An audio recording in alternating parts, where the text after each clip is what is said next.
wabarakatuh. A'udzubillahi minasyaitonirrajim. Bismillahirrahmanirrahim. Innal hamdalillah nasta'inuhu wa nastaghfiruh wa na'udzu billahi min shururi anfusina wa min sayyiati a'malina. Man yahdihillahu fala mudilla lahu wa man yudlil fala hadiyalah. Asyhadu an la ilaha illallah wa asyhadu anna Muhammadan abduhu wa rasuluh.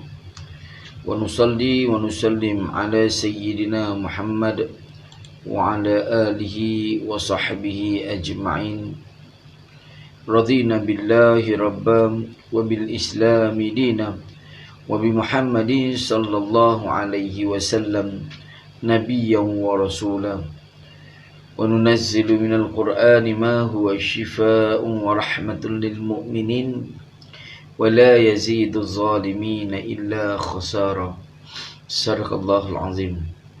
Alhamdulillah, syukur kepada Allah Subhanahu wa taala dipertemukan sekali lagi pada pagi ini. Kulluhu biiznillah, semuanya dengan izin Allah. Dan alhamdulillah, insyaAllah pada pagi ini jom kita sembang-sembang. Jom macam biasa kita baca kitab karangan Al-Imam Jalaluddin As-Suyuti berkenaan dengan ziarah ke alam barzakh. InsyaAllah mudah-mudahan boleh memberi manfaat kepada diri saya dan boleh memberi manfaat kepada kita semua yang mendengar pada pagi ini, insyaAllah. Jadi pada pagi ini kita masuk satu tajuk yang tanda-tanda husnul khatimah, tanda-tanda berkaitan dengan perkara-perkara kematian yang di akhir hayatnya husnul khatimah, tanda kematian yang baik di akhir hayat kita. Ada lagi semalam saya dah kongsi sedikit dengan tuan-tuan cerita berkenaan dengan husnul khatimah. Tapi pagi ni saya tambah sedikit lagi tuan-tuan, cerita berkenaan dengan husnul khatimah, mati dalam keadaan Allah angkat martabat kita, mati dalam keadaan Allah naikkan martabat kita, bukan mati dalam keadaan yang sedang diaibkan oleh Allah Subhanahu wa taala. Antara dia berpeluh di dahi yang saya cerita tuan-tuan, berpeluh di dahi. Dan ada lagi tuan-tuan yang bukan sekadar berpeluh di dahi, malahan dia senyum, malahan mukanya nampak bersih, malahan mudah untuk kita uruskan jenazah dia. Jadi tuan-tuan, ini semuanya antara perkara-perkara yang husnul khatimah. Cerita benda-benda elok, cerita benda-benda yang dia meninggal, dia mati dalam keadaan baik, dia mati dalam keadaan Allah naikkan martabat dia. Tuan-tuan, banyak. Dan kita juga minta kepada Allah supaya kalau Allah nak matikan kita suatu ketika nanti, suatu hari nanti, minta Allah matikan kita dalam keadaan baik, minta Allah matikan kita dalam keadaan bagus, minta Allah matikan kita dalam keadaan Allah naikkan martabat kita, bukan dalam keadaan mengaibkan kita.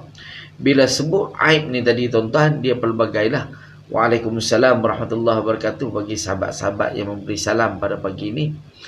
Jadi tuan-tuan dan puan muslimin muslimat yang dirahmati Allah sekalian, cerita bab mati tuan-tuan, sesiapa sahaja pasti akan merasai mati. Ini kita cerita sesiapa sahaja ni yang berkaitan manusia. Tetapi tuan-tuan, kalau kita perhatikan hamba-hamba Allah, makhluk-makhluk Allah, bukan sekadar daripada golongan manusia, malahan daripada golongan jin, malahan daripada golongan syaitan, malahan daripada golongan malaikah, malahan daripada golongan haiwan, juga makhluk Allah. Tumbuh-tumbuhan juga makhluk Allah. Sifat-sifat, perangai-perangai kita, ada perangai-perangai kita ni yang seperti mana yang saya maklumkan, ada tugas-tugas malaikat yang Allah tentukan tuan-tuan. Dia datang kepada kita, hari-hari datang kepada kita, menghantar satu makhluk Allah, memasukkan satu makhluk Allah ke dalam hidup kita, ke dalam diri kita, iaitu nama makhluk ni tadi kerisauan, kesedihan.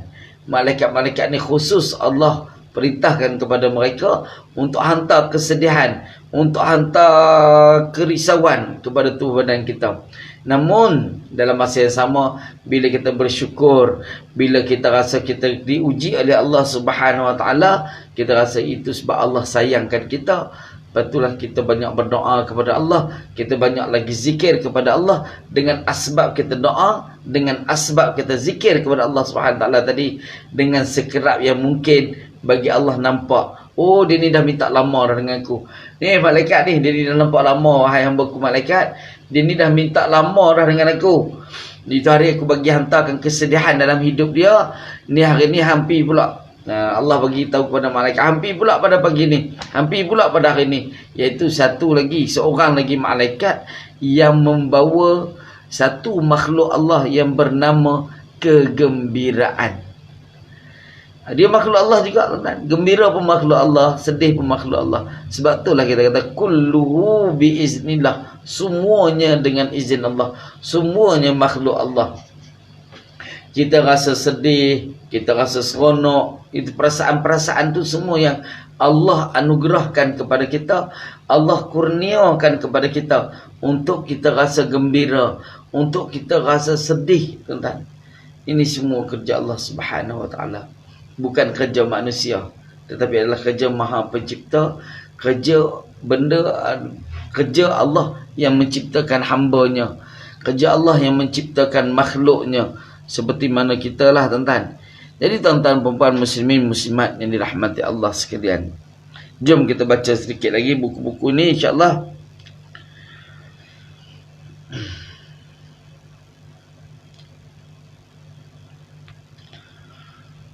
Amru ibnu Al-Hamq menuturkan bahawa Rasulullah sallallahu alaihi wasallam pernah bersabda, jika Allah mencintai seorang hamba-Nya, Dia akan memberi kehormatan baginya. Bagaimana dia memberikan kehormatan kepadanya? Tanya para sahabat. Lalu baginda menjawab, dia memimpinnya untuk membuat amal soleh ketika mendekati ajalnya, sehingga para jirannya meredainya. Ini antara yang mati dalam husnul khatimah. Nabi SAW kata apa? Bila mana jika Allah mencintai seseorang hamba-Nya, Dia akan memberikan kehormatan. Ini kata naikkan martabat, tuan-tuan. Allah akan naikkan martabat kita bila mana di akhir hayat. Walaupun di dalam hidup kita kadang-kadang ialah manusia ni, tuan, tak lari daripada melakukan kesilapan, tak lari daripada melakukan kesalahan, tak lari daripada melakukan perkara-perkara yang boleh mendatangkan fitnah. Inilah manusia, tuan-tuan. Tetapi bagaimana dia mengelak, bagaimana dia mengatasi masalah-masalah ujian-ujian ini, tuan-tuan, dengan cara bila mana dia dekatkan diri kepada Allah Subhanahu Wa Taala. Inilah salah satu kaedah bagaimana dia mengatasi perkara-perkara ini. Jadi tuan-tuan, perempuan, muslimin, muslimat yang dirahmati Allah sekalian, jadi bila ini berlaku, tuan-tuan, di akhir hayat, bila mana Allah sayang, bila mana Allah kasih, bila mana Allah cinta akan kita, tuan-tuan, kebiasaannya Allah akan naikkan martabat di akhir hayat. Kerana apa, tuan-tuan? Kerana kalau kita tengok di sini, tuan-tuan, bagaimana dia memberikan kehormatan kepadanya, tanya para sahabat. Lalu baginda menjawab, dia memimpinnya untuk berbuat amal soleh sebelum ajal, ketika mendekati ajalnya, sehingga para jiran meredainya. Jadi kalau Allah nak matikan kita pun, tuan-tuan, Allah akan matikan kita dalam keadaan husnul khatimah. Makna jiran-jiran kita reda, bermakna jiran kita boleh terima kita. Makna perangai kita berubah lah, tuan-tuan. Perangai kita berubah. Sebelum ni dengan jiran mungkin ada masalah. Sebelum ni orang tak tahu pun dia ada kat taman tu, tuan-tuan. Wujud ke dia. Tetapi bila mana dia dekatkan diri dengan Allah, selalu dengan berjemaah, tuan-tuan, selalu ikuti program-program yang dianjurkan oleh masyarakat, dia buat amal baik, dia selama hari ni kedekut, tetapi hari ni, tuan-tuan, dia jadi seorang yang pemurah. Dia bagi semua harta-harta dia, panggil bagi bantuan. Selama ni orang ketuk pintu dia pun tak buka, minta bantuan maulud, raib, ruyuk, tuan-tuan. Tapi hari tu belum lagi datang bulan Ramadan ni, dekat bulan Ramadan sebulan lagi, tuan-tuan. Sebulan lagi kita dah masuk Syaban, sebulan lagi dengan Ramadan ni, tuan-tuan, dia dah mula bersedekah, tuan-tuan, dah mula bersedekah. Orang ambil peluang, itu terpulang lah, tuan-tuan, terpulang pada individu sendiri. Bila nak sedekah, nak buat hari-hari pun boleh. Saya dengan rumah setiap pagi subuh tuan, kita ada satu tabung. Kita buat cara kita tuan, kita ikut kemampuan kita. Saya tinggal rumah, setiap pagi saya ada satu tabung. Selepas saja sembahyang subuh, saya balik daripada surau. Balik dari surau, saya pastikan masuk RM2 ke RM3 ke tuan dalam tabung tu tadi tuan. Biasa setiap kali rawatan, kalau rawatan ni tuan, kadang-kadang kita tengok macam rawatan semalam, saya dah letakkan satu harga, tapi bila kita, sebab kita tidak tahu bagaimana keadaan dia, jadi bila mana kita pergi tengok keadaan dia, oh tak sepatutnya kita ambil harga ni. Jadi bila dibayar oleh kita pulangkan semula, separuhnya, sebahagian daripadanya kita pulangkan semula tuan, macam semalam. Itu hak individu tuan, itu hak kita masing-masing tuan. Cuma tuan, saya kongsi bagaimana yang kaedah yang saya buat tuan, kaedah saya buat. Setiap pagi, kalau di rumah tuan, di rumah sendiri, saya ada satu tabung khusus. Tabung khusus setiap pagi selepas subuh, lepas main subuh, kita akan masukkan setiap pagi. Sama ada RM5 ke RM10 ke tuan, RM20 ke. Ia bergantung kepada apa yang saya dapat semalam. Semalam, contoh saya dapat semalam, katalah saya dapat semasa rawatan dalam tabung tu tadi. Tapi bukan semua lah tuan, kita ambil belanja kita, ikut apa kita nak bagi, 50 ke 20 ke tuan, contoh. Jadi walaupun semalam kita dah buat secara direct, secara direct tuan, kadang-kadang kita pergi pam minyak, bila isi minyak tuan, bila isi minyak kadang-kadang baki saya jarang ambil tuan, baki kalau baki RM4-5 tu saya jarang ambil lah tuan, bagilah. Kadang-kadang kita belikan air untuk pam attendant tuan. Ini yang biasa kita buat tuan, adalah beli air 100 plus, air apa-apa yang tuan nak beli baru RM1-2 ya tuan, baru RM1-2. Ini kaedah konsep sedekah. Ini kalau tuan-tuan rasa nak mudah, saya buat lagu ni tuan, saya buat lagu ni biasa. Kalau ada duit lebih dalam RM4-5 tuan di pam, saya tak ambil lagi dah. Saya akan bagi tahu, kadang-kadang pergi ambil kad kadang-kadang kita tinggal deposit tuan, nak isi penuh tinggal deposit. Ada lagi lebih, saya jarang ambil lah tuan, jarang ambil. Kalau deposit tu kadang-kadang RM7-8 pun saya tak ambil tuan. Tu rezeki depa lah, rezeki depa tuan. Begitu juga kadang-kadang tengok pump attendant tuan, saya masuk dalam, saya akan belikan air. Begitu juga kadang-kadang saya masa musim PKP tuan, kalau musim PKP tuan, buat, kita boleh buat macam-macam. Kalau tuan-tuan banyak duit tuan, banyak duit, boleh bagi, nak bagi 50 seorang ke, bagi 50 budak-budak tu yang food rider tuan, tak kisahlah apa-apa tuan, food rider yang hantar makanan, penghantar makanan tuan, bagilah tuan, sedekah. Kita tahu tuan-tuan mereka juga struggle dalam kehidupan. Ataupun tuan-tuan nak buat, ikut tuan-tuan lah, nak buat macam mana, versi tuan-tuan dan puan sendiri. Saya itu yang saya buat. Kalau ada rezeki lebih, biasa saya akan kongsi. Tapi hari-hari insya-Allah kita akan keluarkan. Sebab bila kita keluarkan hari-hari tuan-tuan, hari-hari Allah akan ganti balik. Contoh kita keluar untuk anak pun sudahlah tuan, untuk anak pergi sekolah, bagi belanja. Macam anak saya ni tuan, kita memang dah tempah makanan tempah makanan awal-awal saya siap tuan. Jadi mudah. Kadang-kadang jaranglah saya masak pagi tuan, tak perlu sangat nak masak pagi-pagi. Jadi kita dah tempah makanan, bagi makanan. Jadi tuan, ikut corak. Tuan nak buat lagu mana, nak berbuat baik. Nak berbuat baik tuan, ikutlah. Janji kita berbuat baik. Asalkan kita dengan Allah SWT tu kita rapat. Bila mana kita rapat dengan Allah, insya-Allah yang lain pun Allah akan bantulah tuan. Allah akan bantu yang lain-lain. Jadi tuan-tuan perempuan muslimin muslimat yang dirahmati Allah sekalian, mudah-mudahan Allah memudahkan segala urusan kita insya-Allah. Okey, jadi tuan-tuan, tengok bagaimana Rasulullah kata memimpin untuk berbuat amal soleh ketika mendekati ajalnya. Tak kisahlah kita nak dekat dengan ajal ke ataupun sebaliknya lah tuan-tuan.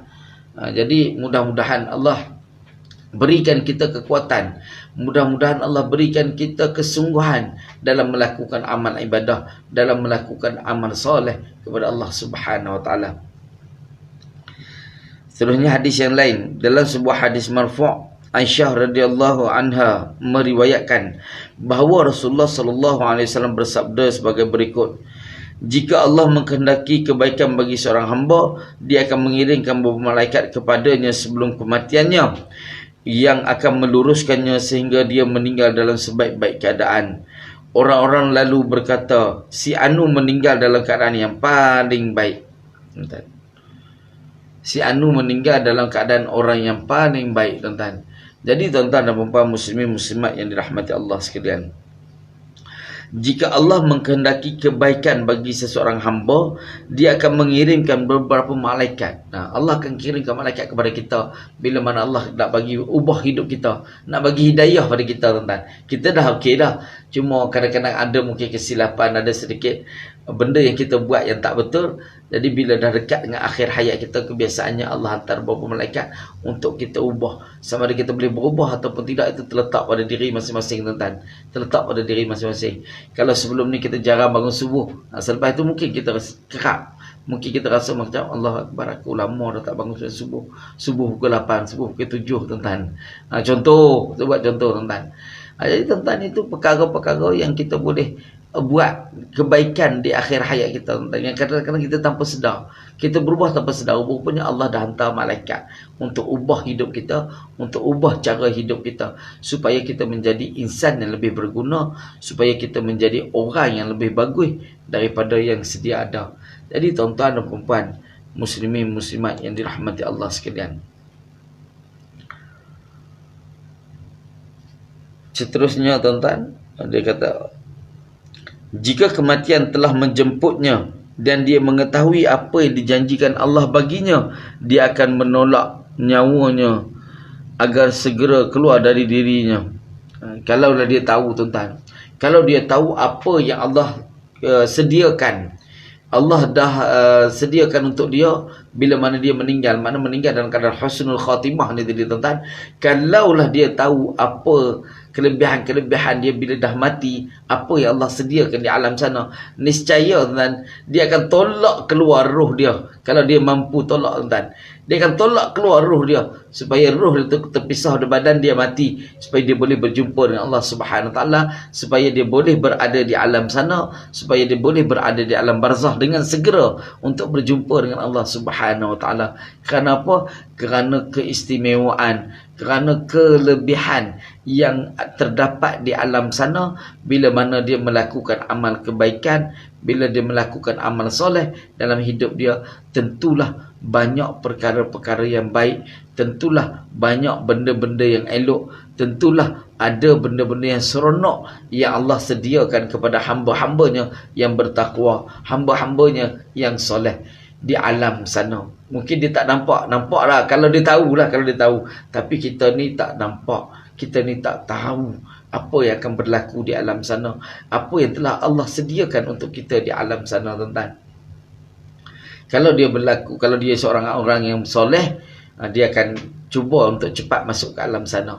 Tapi bukan kaedah membunuh diri lah, tuan-tuan. Tapi minta supaya Allah segera hantar dia ke sana, kerana tempatnya yang cukup luas, tempatnya yang seronok, tempatnya yang bagus. Tapi kalaulah di alam sana Allah tunjukkan apa yang akan berlaku bila mana dia tidak cukup amalan, bila mana dia tak cukup bekalan, niscaya orang ni akan lari. Dia akan lari daripada kematian, akan usaha buat dengan sebaik mungkin untuk dia tak mati, tuan-tuan. Kebiasaannya. Itulah kita, tuan-tuan. Kita manusia ni, kita selalu minta kepada Allah untuk panjangkan umur. Tapi minta Allah panjangkan umur ni, tuan-tuan, supaya kita dapat melakukan amal kebaikan, supaya kita masih boleh melakukan ibadah, supaya kita masih lagi boleh melakukan amal soleh kepada Allah Subhanahu Wa Taala. Pada saat itu dia lebih suka bertemu dengan Allah, dan Allah pun menyukai bertemu dengannya. Ini kalau orang berlaku amal soleh, tuan-tuan, kerana hidup dia banyak husnul khatimah. Sebaliknya, jika Allah mengkehendaki keburukan pada seseorang, dia akan menetapkan baginya 1 tahun sebelum kematiannya seekor syaitan. Ia akan menyesatkan dan mengelincirkan hingga dia meninggal dunia dalam keadaan yang paling buruk. Orang-orang lalu berkata, si Anu itu telah meninggal dunia, keadaan yang paling buruk. Maknanya, tuan, kalau Allah mengkehendaki sesuatu yang baik, Allah akan berikan yang terbaik.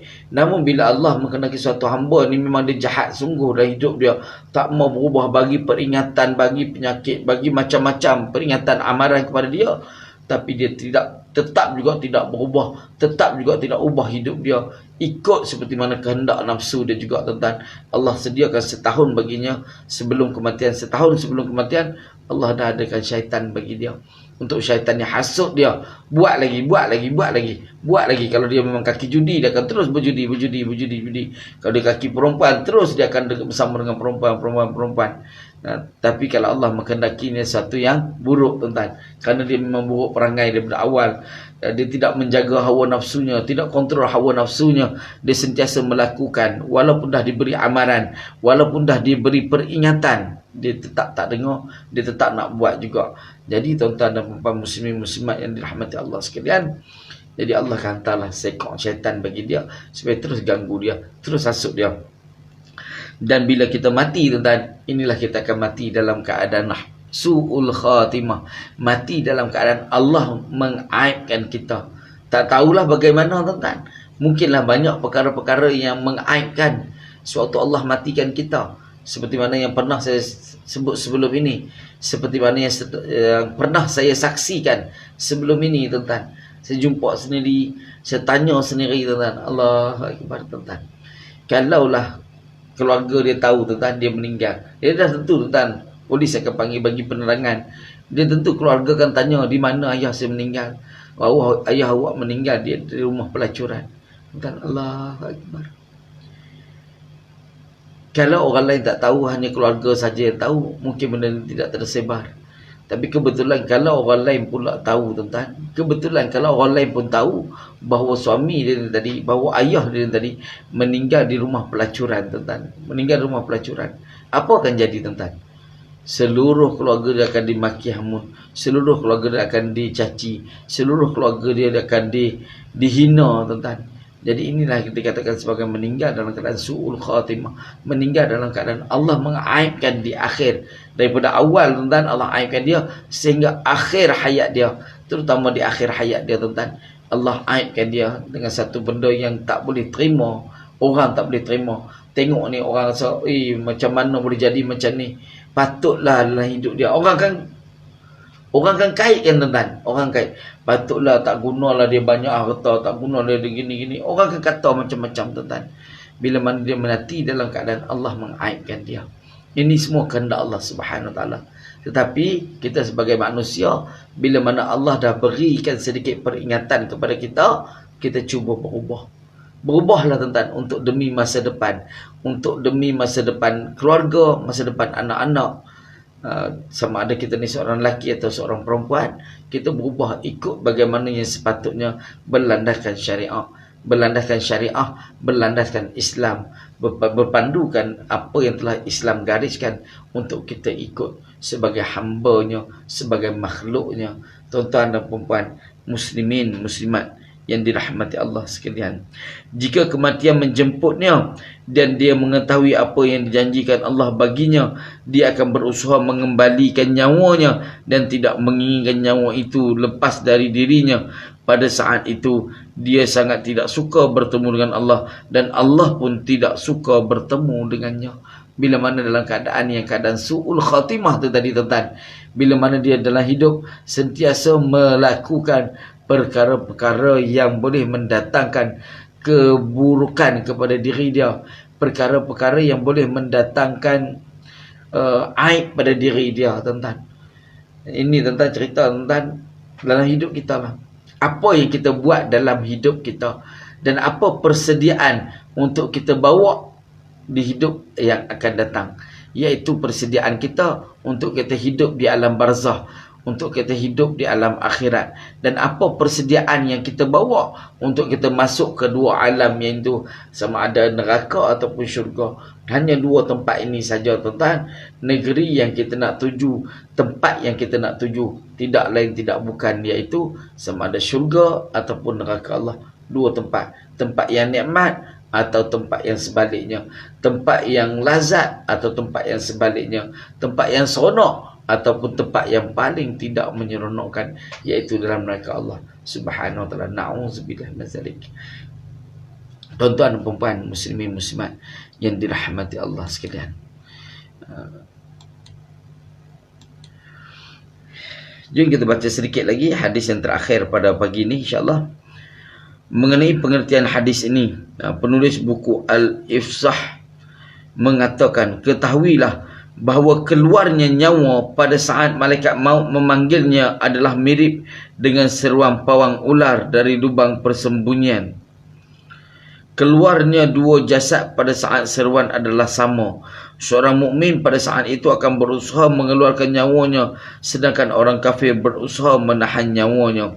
Sebab itulah orang mukmin, orang Islam, dia akan cuba untuk berusaha untuk keluarkan, bantu Allah untuk keluarkan nyawanya bila mana sampai waktunya. Namun bagi orang-orang kafir, yang kita ada 7 bilion manusia di atas muka bumi ni tuan-tuan, 2 bilion hanya beragama Islam, yang 5 bilion ni tadi tuan-tuan akan kekal dalam neraka selama-lamanya tuan-tuan. Inilah tuan-tuan, bila orang kafir tuan-tuan, bila mana di akhir hayat, dia cuba untuk tahan, jangan keluar, tarik masuk balik, jangan keluar nyawa dia. Kenapa? Kerana waktu itu Allah dah tunjukkan apa yang akan terjadi kepada diri dia, menyebabkan dia takut, menyebabkan dia tak mau lepas nyawa dia. Tapi bagi kita orang Islam, kalau Allah dah tunjukkan kebaikan, kita Allah lapang dada tuan-tuan, untuk roh keluar daripada tubuh badan kita. Sebahagian ulama menyatakan beberapa faktor yang menyebabkan su'ul khatimah adalah 4, iaitu ada 4 perkara yang boleh menyebabkan su'ul khatimah. Su'ul khatimah ni mendapat benda-benda buruk, benda-benda aib di akhir hayat kita, yang Allah akan aibkan kita di akhir hayat kita. Yang pertama sekali, Allah kata apa? Ulama ni kata mengaibkan solat. Orang bang, orang azan, dia buat tak tahu tuan-tuan. Dia buat tak tahu dah. Orang azan dah, dia dengar suara azan, dengar suara orang bang tu, macam tak ada apa pun tuan-tuan. Relax tuan-tuan. Relax aja, macam tak ada apa-apa yang berlaku tuan-tuan. Inilah salah satu faktor yang mungkin akan menyebabkan dia mati dalam keadaan su'ul khatimah. Yang pertama sekali berkenaan dengan solat. Tak kira lah kita duduk di mana pun tuan-tuan, sebab solat ni satu kewajipan. Ini antara as-salatu imanuddin. Sembahyang itu tiang agama. Barang siapa tidak sembahyang, dia meruntuhkan agama dia sendiri tuan-tuan. Solat adalah yang paling penting sekali.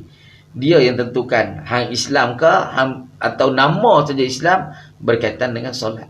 Kalau solat hang jaga, insya-Allah Allah akan jaga kita tuan-tuan. Kalau solat hang teratur, insya-Allah Allah akan bagi rezeki. Rezeki ada saja, tapi orang tak sembahyang tuan, biasanya dia sentiasa sempit je rezeki. Sentiasa sempit rezeki tuan. Sentiasa nampak, sentiasa ketidakkecukupan tuan.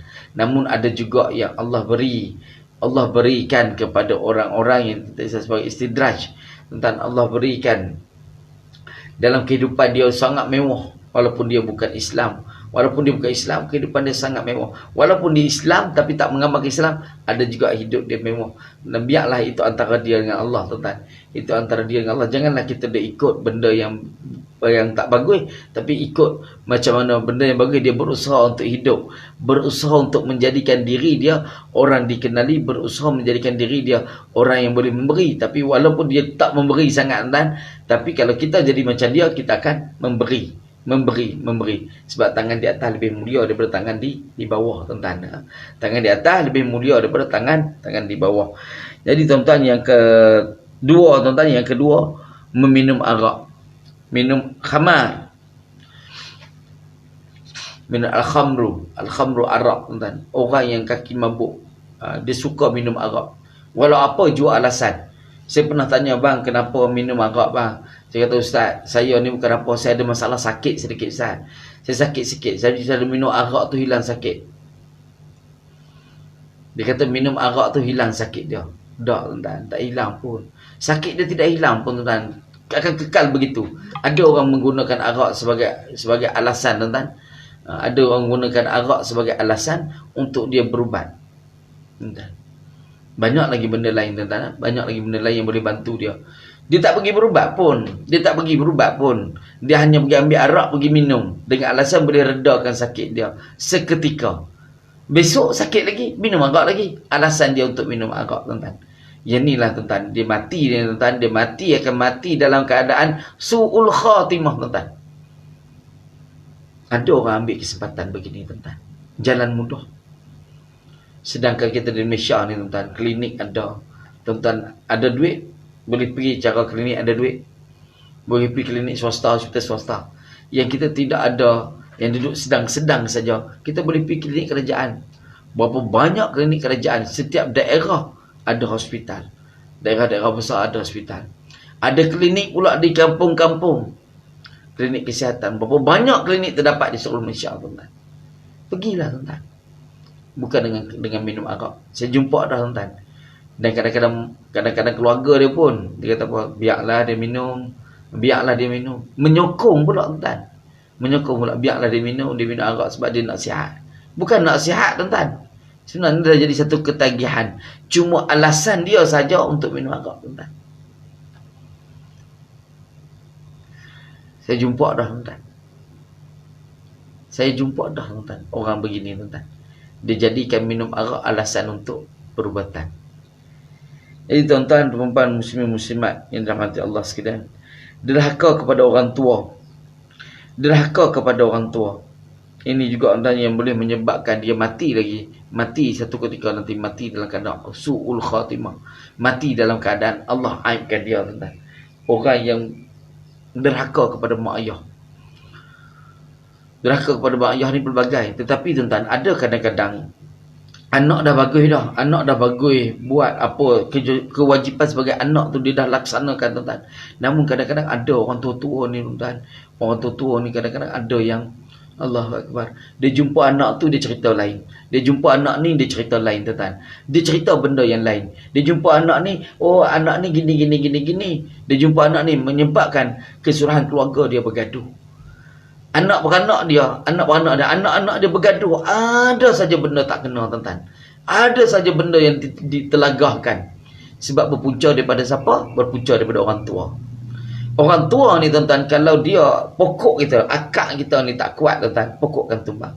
Dan akak juga kalau dalam tu mula mereput, dia yang mula menghasut, habis semua kesuruhan pokok akan runtuh, tuan-tuan. Yang ni pun saya jumpa, tuan-tuan. Saya jumpa juga yang ni pun, tuan-tuan. Yang bila mana orang tua ni, tuan-tuan, anak dah bagus. Nah, kesuruhan anak kita, kalau contohlah, tuan-tuan, contoh kesuruhan anak tu bagus. Kita jumpa anak tu okey, ini pun okey. Tetapi pasal apa anak-anak ni ada je okey dari segi kepada orang tua ni, tuan-tuan. Tapi sesama anak, tuan-tuan. Hubungan sesama kekeluargaan, abang dengan kakak, abang dengan adik, kakak dengan adik, tuan-tuan, kakak dengan adik dengan kakak, ada je masalah, tuan-tuan. Jadi bila diselidiki, bila tengok rupa-rupanya mak berpunca daripada mak, berpunca daripada ayah, berpunca daripada tulang belakang dia, tuan-tuan. Yang mana bila saya tak tahu, tuan-tuan. Tapi ini benda yang saya pernah jumpa, tuan-tuan. Dalam perubatan, tuan-tuan, dalam perubatan ubat orang, saya pernah jumpa yang ini, tuan-tuan. Semua anak-anak dia datang. Walaupun tak datang serentak, datang sikit-sikit, tuan-tuan, datang sikit-sikit, bercerita lagi gini. Saya duk buat rawatan, tuan, orang cerita macam-macam, tuan. Rupanya bila disiasat, tuan, bila diamati betul-betul, rupa berpunca daripada orang tua. Berpunca daripada orang tua dia, tuan. Orang tua dia yang suka macam mana, mengadu domba kot. Bukan mengadu domba lah, tuan. Dia melagakan, tuan. Ada, tuan, ni. Ini yang satu masalah, tuan. Yang ni, tuan, biasanya dia mati dalam keadaan su'ul khatimah, tuan. Dia mati dalam keadaan Allah aibkan dia. Wallahu alam. Tapi pengalaman yang saya jumpa, inilah dia, tuan. Dia akan mati dalam keadaan su'ul khatimah. Dia akan mati dalam keadaan Allah aibkan dia, tuan. Bagaimana? Wallahu alam. Sebab apa? Sebab bila kita tengok, tuan, dia duk lagakan. Dia jumpa anak ni, dia cerita keburukan anak ni. Dia jumpa anak ni, dia cerita keburukan ni pula, tuan. Dia mengadu. Akhirnya sama anak ni saling membenci, tuan. Saling membenci sama anak, bergaduh, tuan. Saya dah jumpa, tuan. Jadi, tuan-tuan, perempuan muslimin muslimat. Jadi, walaupun dalam ulama kata yang derhaka kepada orang tua, ya kita dah baik dengan orang tua, tapi orang tua pula buat lagu tu, wallahualam, itu antara dia dengan Allah, tuan. Biasanya kalau jenis ni, tuan, biasanya dia akan mati dalam keadaan su'ul khatimah. Mati dalam keadaan Allah aibkan hidup dia, tuan. Aib macam mana? Wallahu alam. Kita tunggu dan lihat. Tengok saja, tuan. Kalau kita ada kenalan macam ni, tuan, tengok sajalah apa yang akan berlaku. Dan kebiasaannya, tuan, dia meninggal dalam keadaan yang cukup aib, tuan. Cukup aib. Jadi, tuan-tuan dan puan-puan muslimin muslimat yang dirahmati Allah sekalian. Yang ketiga, menyakiti kaum muslim Mana dia berlaku zalim sesama Islam, berlaku zalim kepada saudaranya, berlaku zalim kepada saudara-saudara se-Islamnya. Dia berlaku zalim dengan diri dia sendiri, berlaku zalim dengan keluarga dia, tuan-tuan. Berlaku zalim. Bila mana kita berlaku zalim, tuan-tuan, tentulah dia akan mati juga dalam keadaan su'ul khatimah, tuan-tuan. Ini apa yang digariskan oleh ulama. Inilah perkara-perkara yang boleh menyebabkan seseorang tu mati dalam keadaan mengaibkan, mati dalam keadaan su'ul khatimah. Kita kalau kita nak mati, minta kepada Allah mati dalam keadaan husnul khatimah, mati dalam keadaan baik, tuan-tuan. Tapi adalah perkara-perkara yang dia buat dalam hidup dia yang menyebabkan dia mati dalam keadaan su'ul khatimah. Jadi cukup setakat itu saja, tuan-tuan dan puan-puan. InsyaAllah mudah-mudahan kita boleh berjumpa lagi satu hari nanti. Dan pada malam nanti, tuan-tuan, ni kuliah saya dah mula. Kuliah saya dah mula. Dan malam tadi saya cuba untuk buat 9.30. Tapi agak lewat sebab ada majlis, tuan-tuan. Ada majlis selepas habis kuliah, ada orang ada majlis pula. Majlis tahlil, tuan-tuan. Dan agak lama sedikit tahlilnya. Lebih daripada setengah jam tahlil, tuan-tuan. Jadi saya lewat sedikit. Jadi untuk seterusnya, untuk malam ini dan juga malam-malam besok, malam seterusnya, kita akan bermula pada jam 9.30 malam, tuan-tuan. 9.30 malam. Ini saya terpaksa ubah, tuan-tuan. Saya terpaksa ubah. Kalau tidak, rugilah, tuan-tuan. Saya dah mula seronok berjumpa, tuan-tuan, di dalam online, tuan-tuan. Di dalam alam maya, tuan-tuan. Saya dah cerita pada tuan-tuan. Saya nak kongsi ilmu di sini, tuan-tuan. Di surau, cara di surau, di masjid, cara di masjid. Dalam ni, cara di sini, tuan-tuan. Jadi tuan-tuan dan puan-puan muslimin muslimat, terima kasih kerana terus menyokong saya. Sayang anda kerana Allah. Jadi pada pagi ini, tuan-tuan, cukuplah setakat itu saja.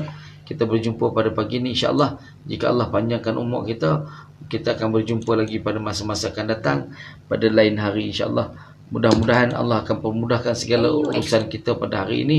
Apa yang kita nak buat pada hari ini, mudah-mudahan Allah permudahkan.